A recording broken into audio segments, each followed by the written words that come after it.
विरुद्ध दिशेकडील वाहतूक रोखण्यासाठी ठाण्यात टायर किलर. विरुद्ध दिशेने वाहने चालवल्याने अपघात वाहतूक कोंडी होत असते. त्यामुळे प्रायोगिक तत्त्वावर टायर किलर बसवण्याचा निर्णय बैठकीत घेण्यात आला. विरुद्ध दिशेने होणारी वाहतूक रोखण्यासाठी ठाणे महानगरपालिकेने ठाण्यातील रस्त्यांवर टायर किलर टोकदार उपकरणे बसवण्याचा निर्णय घेतला आहे.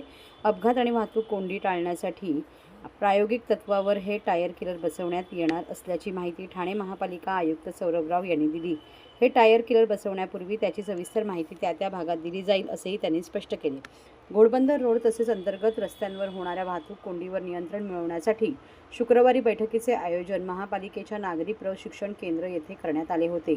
या बैठकीस ठाणे पोलीस आयुक्त आशुतोष डुमरे, महापालिका आयुक्त सौरभ राव, अतिरिक्त आयुक्त प्रशांत रोडे, नगर अभियंता प्रशांत सोनाग्रा, सार्वजनिक बांधकाम विभागाचे अधीक्षक अभियंता सिद्धार्थ तांबे, पोलीस उपायुक्त वाहतूक पंकज शिरसाट, महापालिका उपायुक्त दिनेश तायडे, शंकर पाटोळे, उपनगर अभियंता विकास ढोले, शुभांगी केसवानी, घोडबंदर रोडचे नोडल अधिकारी आणि कार्यकारी अभियंता संजय कदम यांच्यासह मेट्रो प्राधिकरणाचे अधिकारी उपस्थित होते.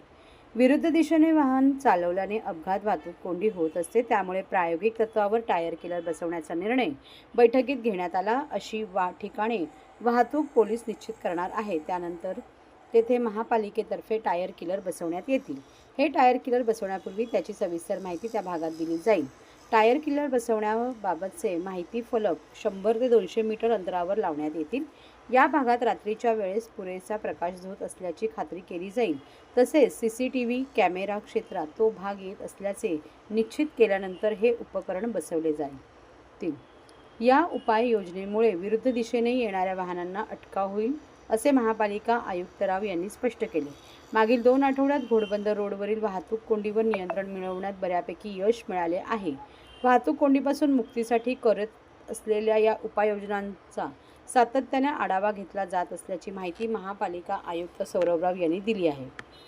घोडबंदर रोडवरील वाहतूक कोंडीच्या समस्येची तड लावण्यासाठी झालेल्या पहिल्या बैठकीमध्ये ठरवण्यात आलेल्या कृती आराखड्यानुसार विविध यंत्रणांनी एकमेकांशी समन्वय राखून उपाययोजना आल्याची माहिती वाहतूक शाखेचे पोलीस उपायुक्त पंकज शिरसाट यांनी दिली.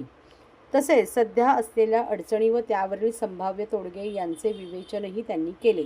त्याचबरोबर 12.5 टन वजन क्षमतेच्या पुढील वाहने ही अवजड वाहने आहेत. त्यात सरसकट सर्व मालवाहू वाहने येत नाहीत. त्यामुळे तशी काही मालवाहू वाहने दिसली तर गैरसमज होतो असेही त्यांनी स्पष्ट केले. गायमुख घाट भाईंदरपाडा ते गायमुख या पट्ट्यामध्ये अजूनही वाहतुकी संदर्भात काही उपाययोजना करण्याची गरज शिरसाट यांनी व्यक्त केली. 150 ते 200 टन वजनाची वाहने गायमुख घाटातून जातात. त्यामुळे पावसाळ्यात डांबरी रस्ता सतत खराब होतो. येथे काँक्रिटीकरणाची आवश्यकता असल्याची माहिती सार्वजनिक बांधकाम खात्याचे अधीक्षक अभियंता तांबे यांनी दिली. हा मार्ग आता मीरा भाईंदर महापालिकेकडे हस्तांतरित करण्यात आला आहे असेही त्यांनी स्पष्ट केले.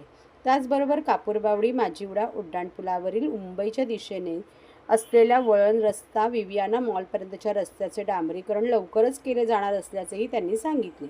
मेट्रो मार्गिकेलगत सुरू असलेल्या 2 उड्डाणपुलांच्या कामामुळे तेथील मार्गिका अरुंद झाल्या आहेत.